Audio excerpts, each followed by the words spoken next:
बिस्मिल्लाहिर्रहमानिर्रहीम। अस्सलाम वालेकुम। इस वीडियो में 5-6 चीजें आपके सामने रखूंगा। अली वजीर को क्यों गिरफ्तार किया गया, किसकी दरखास्त पर गिरफ्तार किया गया, मुदई कौन था, बिलावल भुट्टो कैसे झूठ बोल रहे हैं, हामिद मीर ने कैसे एक गलत ट्वीट किया, हामिद मीर और सुन्ना बुच्चा जैसे लोग कैसे पाकिस्तान के दुश्मनों की खिदमत कर रहे हैं। ये मुझे मालूम नहीं है कि ये जो खिदमत दुश्मनों की कर रहे हैं इसके एवज को पैसा ले रहे हैं, कोई इनका और कोई मफाद ले रहे हैं, उनके पेरोल पर हैं, या सिर्फ इमरान खान के बुग़्ज़ और नफरत में पाकिस्तान को भी नुकसान पहुंचा रहे हैं, रियासत पाकिस्तान को नुकसान पहुंचा रहे हैं। यह भी आपको बताऊंगा कि ये डिसइंफो लैब ने बताया था भारतीय नेटवर्क कैसे जो है पाकिस्तान के अंदर किन लोगों को इस्तेमाल करता है, कौन लोग हैं जो सर्व कर रहे हैं उनको, और किस तरह से आलमी इदारों के सामने पाकिस्तान को सुबकी का सामना करना पड़ता है।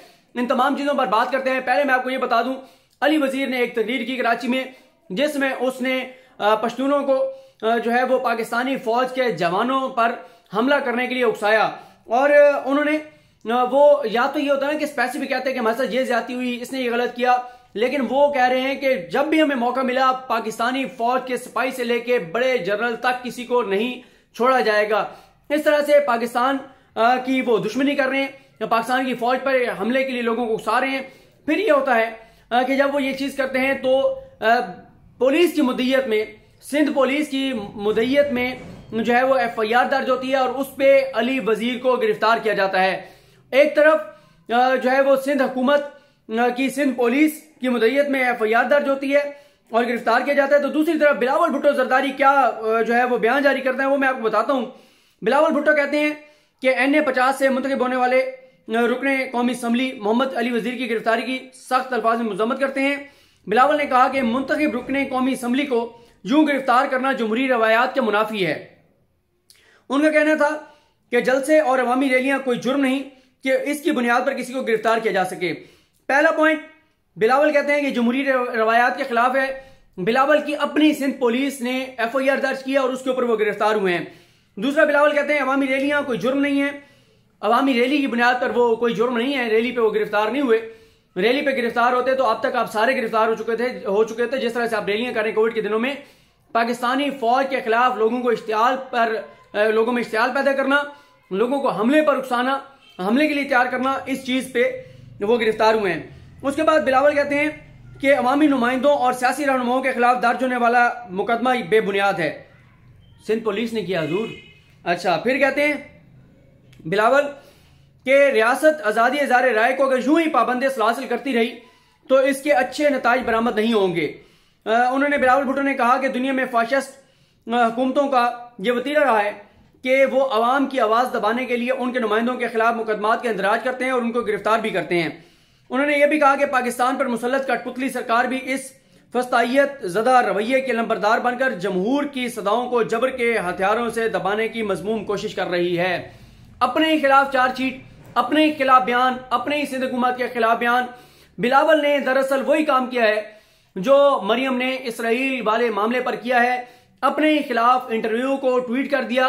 बिलावल ने अपनी सिंध हुकूमत को चार्जशीट कर दिया। बिलावल ने सिंध पुलिस को चार्जशीट कर दिया। बिलावल ने अपने पूरे सूबा सिंध की एडमिनिस्ट्रेशन को चार्जशीट कर दिया। ये सारा बयान जो बिलावल ने दिया है, ये सारा बयान सिंध हुकूमत पर फिट आता है। तो अब करें ना, उस वक्त तो बड़ा वो करते थे, IG भी छुट्टी पे चले गए, सारों की गैरत भी जाग गई, सारों का खून भी जोश मारने लग गया। अब भी जाए ना, अब भी करें वही काम, करके दिखाएं। तो ड्रामा एक बार चलता है, दायरा बार बार नहीं चलता। अब हम आते हैं हामिद मीर पर। एक तो यह है कि यहां पर मैं आपको एक और चीज ये भी बता दूं कि कल मैंने 2 वीडियो ट्वीट्स की थी बना के। एक मैंने ये हामिद मीर ने जैसे ट्वीट की थी तो मैंने इसकी वीडियो बना ली थी, फिर इन्होंने ये ट्वीट डिलीट किया था। साथ आसमा शराजी साहिबा ने lieutenant general retired Nasir Janjua जो हैं उनका एक ट्विटर अकाउंट बना हुआ है, उसको पाकिस्तानी फौज के खिलाफ नफरत अंगेज उससे ट्वीट्स होती हैं, वो आसमा शराजी साहिबा ने उसको लाइक किया। और जब उन्होंने लाइक किया तो जाहिर है उनके जो फॉलोअर्स हैं लाखों, उन तक नोटिफिकेशन जाता है, वो उनकी टाइमलाइन पे जाता है। तो आसमा शराजी साहिबा को ये चीज देखनी चाहिए कि पाकिस्तान की फौज की बुग़्ज़ और नफरत में अगर कोई बात करनी भी है तो वो होनी चाहिए जो कोई चलो बनती तो हो बात। इस तरह के फेक अकाउंट्स जो मरियम की टीम चला रही है, क्योंकि उसके ऊपर सारी ट्वीट्स जो है उस अकाउंट के ऊपर वो नून लीग के हक में है, नवाज शरीफ के हक में है। वो लेफ्टिनेंट जनरल रिटायर्ड जो नासिर जंजू है उनका वो ट्विटर अकाउंट नहीं है, वो फेक अकाउंट है। एंकर को जिसके मिलियंस में फॉलोअर हो उसको कम से कम इतनी जिम्मेदारी उसकी बनती है कि वो ट्वीट लाइक करने से पहले देख ले कि वो अकाउंट असल है या फेक है। अगर आपने पाकिस्तान की फौज पे दबाव बढ़ाना है, अगर आपने पीडीएम को सर्व करना है, अगर आपने नून लीग और पीपल्स पार्टी को फायदा पहुंचाना है, बिल्कुल पहुंचाएं। उसके लिए और बड़ी सॉलिड चीजें मौजूद हैं। इस तरह से जब आप फेक अकाउंट्स को प्रमोट करेंगे, जो नून लीग के मीडिया सेल चला रहा है, मरियम का सेल चला रहा है, तो इससे आपको खुद सुक्की का सामना करना पड़ेगा, शर्मिंदगी का सामना करना पड़ेगा। बिल्कुल उसी तरह जैसे आप इस्लामाबाद हाई कोर्ट में गए और बाद में आप लोगों ने अपने नाम वापस ले लिए। अब जी हामिद मीर ने क्या किया कि अली वजीर के हवाले से उन्होंने ट्वीट किया। अली वजीर को जो हथकड़ी लगी हुई है, एक साथ एक शख्स जो है वो कंबल में लिपटा फर्श के ऊपर सो रहा है। ये तस्वीर है कई साल पुरानी, और ये आगे अरसलान खालिद का मैं ट्वीट आपको बताता हूं, डॉक्टर अरसलान खालिद का ये ट्वीट हामिद मीर ने ये तस्वीर लगाकर, और ये मेरे ख्याल कनाडा की तस्वीर है या यूके की है, आगे वो लिखा हुआ है, मैं बताता हूं आपको। हामिद मीर कहते हैं, हवालात के फर्श पर चादर में लिपटा ये ब्लडी सिविलियन कौमी असम्बली का रुकन है या कोई और। अच्छा, जो ब्लडी सिविलियन है ना, ये जो पाकिस्तान की फौज से नफरत रखने वाले हैं, वो ये कहते हैं कि जो फौजी हैं वो सिविलियंस को ब्लडी सिविलियन कहते हैं, वो उनसे नफरत करते हैं। फौजी जो है वो जो पाकिस्तानी लोग हैं इनको कहते हैं कि ये इनकी औकात ही नहीं है, नफरत करते हैं फौजी जो हैं वो सिविलियन से। हालांकि मैं हैरान होता हूं कि फौजी जहां भी जान कुर्बान करता है अपनी, जब भी शहादत देता है, वो तो आम लोगों की हिफाजत के लिए देता है। कोई सारे जो कैंट जो हैं एरियाज को उनकी हिफाजत पे वो मामूर नहीं है। कितने फौजी होंगे जो कैंट के बाहर खड़े होंगे, असल में तो वो बॉर्डर पे खड़े हैं पाकिस्तान की हिफाजत के लिए, पाकिस्तान के सिविलियंस के हिफाजत के लिए। अगर कहीं पे कोई जो है वो चौकी बनी हुई है, अगर कहीं पे कोई नाका लगा हुआ है, तो वो पाकिस्तान की आवाम के लिए खड़े हैं। अगर वो पोलियो के कतरे पिला रहे हैं, वो आवाम के लिए कर रहे हैं। अगर वो कोविड में ड्यूटी दे रहे हैं, पाकिस्तान की आवाम के लिए कर रहे हैं। अगर वो जलजला, सैलाब, कोई और आफत आती है, उसमें अगर वो जो है वो कुर्बानियां दे रहे हैं, काम कर रहे हैं, तो वो सिविलियंस के लिए कर रहे हैं। तो ये हामिद मीर असल में पाकिस्तान के दुश्मन जो चाहते हैं कि पाकिस्तान के सिविलियन जो लोग हैं उनके दरमियान उनके अंदर फौज की नफरत पैदा की जाए, ये बताकर कि फौज आपसे नफरत करती है। फिर एक और चीज है, मैं आज आपको बताता हूं। कहा जाता है कि जी वो देखे ना, जो फौजियों के अस्पताल हैं वो तो बहुत अच्छे हैं और वहां पे सिविलियन को ज्यादा जाने नहीं देते, और ये बड़ी बदतमीजी है, ये बड़ा गलत है। मुझे एक बात बताएं, जो फंड फौज के ये जो CMH हॉस्पिटल हैं या मिलिट्री के जो और हॉस्पिटल हैं उनको जो मिलते हैं, वही फंड हमारे सिविल हॉस्पिटल्स को भी मिलते हैं। उन्होंने तो अपना निजाम बेहतर कर लिया है। इनको किसने रोका है कि ये अपना सिस्टम बेहतर ना करें? शहबाज शरीफ को किसने रोका था कि वो जो है वो उनको 3 बारियां नून लीग को मिली, वो इसमें अस्पताल बेहतर ना करते? पीपल्स पार्टी को किसने रोका था कि उनको 3 बारियां मिली, वो पाकिस्तान के अस्पताल बेहतर ना करें? अगर फौज ने अपने हॉस्पिटल मेंटेन किए हुए हैं, मुनज़्ज़म सिस्टम है, तो आपको इससे क्या तकलीफ है? इस बुनियाद पर लोगों के इस तरह की चीजों को हाईलाइट किया जाता है और फौज की नफरत लोगों में पैदा करने की कोशिश की जाती है, और हामिद मीर जैसे लोग ये काम बखूबी कर रहे हैं। असल ये किसको सर्व कर रहे हैं वो मैं आगे चल के आपको बताता हूं। फिर हामिद मीर कहते हैं, क्या इस तरह का सलूक पाकिस्तान में सबके साथ होता है या किसी किसी के साथ होता है? ये उस तस्वीर की बुनियाद पे कह रहे हैं, वो जो तस्वीर जो लेटे हुए फर्श के ऊपर, इस ब्लडी सिविलियन के साथ इख्तिलाफ जरूर करें, लेकिन ये तो बताएं कि इस ब्लडी सिविलियन ने ऐसी क्या बात कह दी जिस पर इतनी नाराजगी? हामिद मीर को मैं चैलेंज करता हूं कि अली वजीर की वो तकरीर अपने प्रोग्राम में चलाएं। अगर इतनी इनमें जुर्रत है, ये जियो पे चला के दिखाएं, और अगर जियो इनकी वो अली वजीर की तकरीर नहीं चलाता तो फिर छोड़ दें जियो। फिर क्या ऐसे नौकरी करने का फायदा जहां पे आप एक क्लिप ना चला सकें, और आप अगर वो क्लिप नहीं चला सकते तो इसका मतलब है वो क्लिप चलने के लायक नहीं है। उसके बाद हामिद मीर ने जैसे ही ट्वीट किया, मैंने फौरन इसका वो स्क्रीनशॉट लिया, वीडियो बनाई, उन्होंने ट्वीट डिलीट कर दिया क्योंकि ये तस्वीर फेक थी। इससे पहले यही तस्वीर जो है वो सना बुच्चा भी कर चुकी थी कि ये एक फाशिस्ट, और किसको फाशिस्ट कहते हैं। और इसके बाद जनाब आ जाएं ये डॉक्टर अरसलान खालिद के ट्वीट के ऊपर। डॉक्टर अरसलान खालिद कहते हैं, जब बंदा साफ ही ना हो और एजेंडे के तहत झूठ सच फैलाता हो तो यही होता है। ये वो सना बुच्चा को कह रहे हैं। ऑस्ट्रेलिया के एक बेघर फर्द की तस्वीर को अली वजीर की तस्वीर बना दिया। आप ट्वीट डिलीट करके माफी मांगना पसंद करेंगी? ये सना बुच्चा से पूछ रहे हैं वो। उसके बाद वो कहते हैं कि फिर ये लिखा हुआ है siyaset.pk ने कि ये जो तस्वीर है ये गैर मुल्की बेघर शख्स की तस्वीर है, और अरसलान खालिद ने इसके सबूत भी शेयर किए हैं। और ये तस्वीर ऑस्ट्रेलिया वेबसाइट पर लगी है, और इस पर देखा जा सकता है कि वो तस्वीर 12 सितंबर 2014 को लगाई गई, एक स्टोरी पर शेयर की गई थी, और जिसको अली वजीर से जो है वो मंसूब कर दिया गया। अब बात यह है, अब मैं आपको बताता हूं चीजें कि असल ये चक्कर क्या है।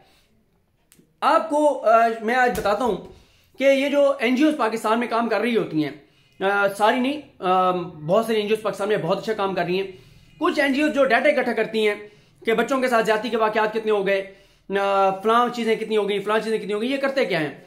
ये एनजीओ, इनकी मॉनिटरिंग डेस्क होते हैं। एक तो ये चैनल्स को मॉनिटर कर रहे होते हैं। मिसाल के तौर पर चैनल के ऊपर रिपोर्ट हुआ कि बच्चे के साथ ज्यादती होगी, इन्होंने नोट कर लिया बच्चे के साथ ज्यादती होगी। फिर अखबार में देखते हैं एक बखर की खबर लगी हुई है, एक लिया की, एक मियाँ वाली की, एक मुजफ्फरगढ़ की, तौसा की, साहिवाल की, कसूर की, शेखुपुरा की, गुजरावाला की, सियालकोट की, या सिंध के कुछ इलाकों की, बलोचिस्तान के कुछ इलाकों की, केपीके के इलाकों की, डीआई खान की, इस तरह से जो इलाके हैं, ढक्की की, मतलब केपीके के जो मुख्तलिफ इलाके हैं, बन्नू की, इस तरह से ये वहां से नोट करते हैं और उस दिन लिख लेते हैं कि आज अखबारों में ज्यादती के इतने वाकयात रिपोर्ट हुए।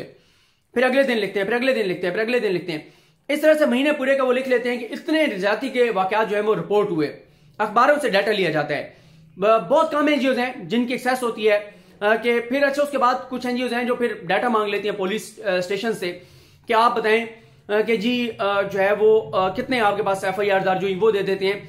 लेकिन एक बड़ा हिस्सा उस एनजीओ का के डाटा का अखबारात पे वो मुनसर होता है, डिपेंडेंट होते हैं वो अखबारात पे, वहां से वो डाटा लेते हैं।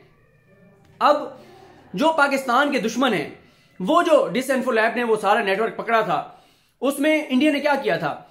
बहुत सारे थिंक टैंक बनाए हुए थे, बहुत सारी एनजीओ बनाई हुई थी, बहुत सारे इदारे बनाए हुए थे जो बजाहिर तो ह्यूमन राइट्स की बात कर रहे थे, जो बजाहिर इंडिपेंडेंट थे। वो करते क्या थे? वो पाकिस्तान के खिलाफ चीजें उठाते थे, पाकिस्तान के अखबारात से या पाकिस्तान के मुख्तलिफ लोगों से, और उसकी बुनियाद पर वो रिपोर्ट जारी करते थे। वो बहुत सारी एनजीओ की रिपोर्ट्स को इंडिया इकट्ठा करता था, वो बड़े आलमी फोरम्स को भिजवाता था, और वो बड़े आलमी फोरम जब ये देखते थे कि 50 एनजीओ ने पाकिस्तान के खिलाफ ये बात की है, इसको वो कबूल कर लेता था वो आलमी इदारा कि 50 एनजीओ पाकिस्तान के बारे में ये लिख रही हैं। ये तो नहीं पता था कि 50 में से 48 एनजीओ इंडिया की फंडिंग से चल रही हैं और ये फेक एनजीओ हैं, ये बराए नाम एनजीओ हैं। अब यहां पर मैं आपको बताता हूं कि अब क्या हो रहा है। पहले अखबारात का होता था, अब डिजिटल मीडिया का दौर है, अब सोशल मीडिया का दौर है। अब जो बाहर की एनजीओ हैं वो पाकिस्तान के ट्विटर अकाउंट्स को मॉनिटर करते हैं, और पाकिस्तान के ट्विटर अकाउंट्स में भी जो ऐसे लोग जो सो कॉल्ड बाहर ये शो कराते हैं कि हम एंटी एस्टेब्लिशमेंट हैं, हम फौज के खिलाफ हैं, पाकिस्तान में बड़ा जुल्म हो रहा है, पाकिस्तान में बड़ी ज्यादती हो रही है। यही वजह है कि आपने अक्सर देखा होगा कि हामिद मीर जब ट्वीट करते हैं तो 7, 4, 5 आलमी इदारों के ट्विटर अकाउंट्स को टैग करते हैं। कई बार ऐसे हुआ है। उसकी वजह यह होती है जब ये ट्वीट करते हैं, उनको टैग करते हैं, वो इनकी ट्वीट की बुनियाद पे एक रिपोर्ट बनाते हैं। कहते हैं कि पाकिस्तान से जो रिपोर्ट्स हमारे पास आ रही हैं वो कहीं पे इनका नाम लिख देते हैं, कहीं पे नहीं लिखते। उसके मुताबिक पाकिस्तान में ह्यूमन राइट्स वायलेशन हो रही है, पाकिस्तान में अरकान असेंबली जो अवाम की बात कर रहे हैं, क्योंकि वो कहते हैं कि अवाम की बात कर रहे हैं, वो कहते हैं कि पाकिस्तान के फौज के जुल्म के खिलाफ बात कर रहे हैं, तो वो कहते हैं उनके साथ ज्यादतियां हो रही हैं। वो रिपोर्ट्स बनाती हैं वो एनजीओ, वही एनजीओ जो फेक एनजीओ हैं, जो भारत के पैसों पे काम कर रही हैं। उनको डाटा कौन फराहम करता है? हामिद मीर, सना बुच्चा, इस तरह के लोग डाटा फराहम करते हैं, फेक ट्वीट्स करके, गलत खबरें देकर। इनकी फेक ट्वीट्स को, गलत खबरों को के ऊपर वो डाटा बनाते हैं, वो रिपोर्ट्स बनाते हैं। वो फेक एनजीओ, वो 2 नंबर इदारे, वो 2 नंबर सहाफी, वो 2 नंबर दानिश्वर जो भारत के पेरोल पर हैं, वो ये सारा डाटा बनाते हैं। वो सारा डाटा फिर भारत आलमी इदारों को भिजवाता है, और वहां पर पाकिस्तान के खिलाफ रिपोर्ट्स आती हैं कि पाकिस्तान में बहुत ह्यूमन राइट्स वायलेशन है। हालांकि पाकिस्तान में तो कुछ भी नहीं है। जो भारत में हो रहा है, मुसलमानों के साथ हो रहा है, अकलियतों के साथ हो रहा है, किसानों के साथ हो रहा है। सिटीजन अमेंडमेंट बिल वाली सूरत हाल आप देख लें, कश्मीर में जो वो कर रहे हैं, LOC पे जो वो कर रहे हैं, मसाजिद के ऊपर वो हमले कर रहे हैं, जो उन्होंने बाबरी मस्जिद के साथ किया, जो कुछ वहां पर वो करते हैं और जो उनकी जो गुंडे उनके करते हैं। पाकिस्तान में तो अल्लाह का शुक्र है कुछ भी नहीं है जो वो वहां पे साफियों के साथ करते हैं, लेकिन रिपोर्ट्स पाकिस्तान के खिलाफ आती है, उनके खिलाफ नहीं आती। उसकी वजह यह है कि भारत ने बहुत बड़ी इन्वेस्टमेंट किया है, जो अल्लाह का शुक्र है अब उनका एक नेटवर्क पकड़ा भी गया है। लेकिन मैं आपको बताना ये चाह रहा हूं कि उनको डाटा कहां से मिलता है। ये जो ट्वीट्स करते हैं ये डाटा फराहम करती हैं उन फेक एनजीओ को। ये मैं बड़ी जिम्मेदारी के साथ आपको बात कर रहा हूं। अगर कोई मेरे साथ बहस करना चाहता है, मैं तैयार हूं, मैं चैलेंज कर रहा हूं। ईसा नकवी साहब की वीडियो देखें जिसमें उन्होंने बड़ी तफसील से बताया कि ये सारा खेल कैसे खेला जाता है। तो ये इस तरह से भारत की दुश्मनों की, पाकिस्तान के दुश्मनों की खिदमत कर रहे हैं हामिद मीर जैसे लोग। अब मुझे नहीं पता कि सिर्फ ये पीडीएम को फायदा पहुंचाने के लिए कर रहे हैं, सिर्फ इमरान खान की नफरत में ये कर रहे हैं, सिर्फ इमरान खान के बोझ में ये कर रहे हैं, या बाहर से इनको कोई पैसा भी मिल रहा है या कोई इनको मफाद भी मिल रहा है। इमरान खान साहब को कल आपने सुना पारस जहांजेब साहब के साथ, जिसमें उन्होंने हुसैन हक्कानी जैसे लोगों का नाम लिया, उन्होंने मीडिया से शिकवा किया कि फेक न्यूज के ऊपर यही वो मामला है। और जैसे वो मरियम ने इसराइल वाला किया। तो ये वो चीज है, आप समझे, ये बहुत बड़ी गेम है जिसके जरिए फेक न्यूज इस तरह दी जाती है ट्विटर के ऊपर कि पाकिस्तान में ह्यूमन राइट्स वायलेशन है। इन ट्वीट्स को बुनियाद बना के पाकिस्तान के दुश्मन पाकिस्तान के खिलाफ रिपोर्ट जारी करवाते हैं, पाकिस्तान पर पाबंदियां लगवाने की कोशिश करते हैं, पाकिस्तान को कमजोर करने की कोशिश करते हैं, पाकिस्तान के खिलाफ नेगेटिविटी फैलाने की कोशिश करते हैं। और आपको अंदाजा नहीं है कि जो आलमी इदारों की रिपोर्ट्स होती हैं वो कितना इंपैक्ट क्रिएट करती हैं। उस बुनियाद पर बड़े बड़े इन्वेस्टर ये कहते हैं कि हम पाकिस्तान में नहीं आएंगे, वहां पर ह्यूमन राइट्स वायलेशन बहुत ज्यादा है। बहुत सारे बिजनेसमैन पाकिस्तान का सफर नहीं करते डर के कि वहां पे तो लोगों को मार देते हैं, वहां पे तो बड़े खौफ हिरास है, वहां पे तो बड़ा जुल्म है, वहां पे तो पुलिस एमएनएस को इस तरह बेइज्जत कर रही होती है, उनको बेचारों को जमीन पे लिटा देते हैं। ये वो चीज है जो हामिद मीर जैसे लोग कर रहे हैं। और हामिद मीर ने ट्वीट डिलीट किया लेकिन माफी नहीं मांगी। ये इन लोगों का शर्मनाक चेहरा है जिसको मैं आपके सामने रखता रहता हूं और मैं आपके सामने रखता रहूंगा। लोग चाहे जो मर्जी कहें, कुछ लोग समझते हैं मैं सस्ती शोहरत के लिए ऐसे कर रहा होता हूं। जो मेरे सुनने वाले हैं वो जानते हैं, अल्लाह का शुक्र है मेरे पास कंटेंट बहुत ज्यादा होता है, मुझे मसला नहीं है। लेकिन हामिद मीर जैसे लोगों को बेनकाब करना मेरा मिशन भी है और मैं चाहता हूं कि इन लोगों को जितना मैं बेनकाब कर सकूं मैं करूं, क्योंकि ये पाकिस्तान की दुश्मनी कर रहे हैं। सिर्फ दुख क्या है, इमरान खान ने अनफॉलो कर दिया है, इमरान खान ने मेरे वालिद के नाम का अंडरपास खत्म कर दिया है, इमरान खान मुझे अब मिलता नहीं है, इमरान खान मुझे इंटरव्यू नहीं देता, इमरान खान जियो को ऐड नहीं देता, इमरान खान मीर शकील रहमान को रिलीफ नहीं देता, इमरान खान डील नहीं करता मीर शकील रहमान से। इमरान खान उस बुग़्ज़ उस नफरत में पीडीएम को फायदा दे रहे हैं। जरदारी साहब के साथ इनकी बहुत दोस्ती है। मरियम के खिलाफ जो ये बातें करते थे, इंतहाई वो बिलो द बेल्ट भी चीजें होती थी मरियम के खिलाफ, वो आप बातें करते थे। अब ये मरियम के साथी हैं, अब मरियम से आके मुलाकातें करते हैं, अब 1-on-1 मुलाकातें करते हैं, अब फौज के खिलाफ जो है वो चीजें करते हैं। तो ये कुछ चीजें थी जो मैंने आपके सामने रखी हैं। मुझे अपनी दुआ में याद रखी हैं। अल्लाह करीम हम सबका आमीन। अल्लाह हाफिज।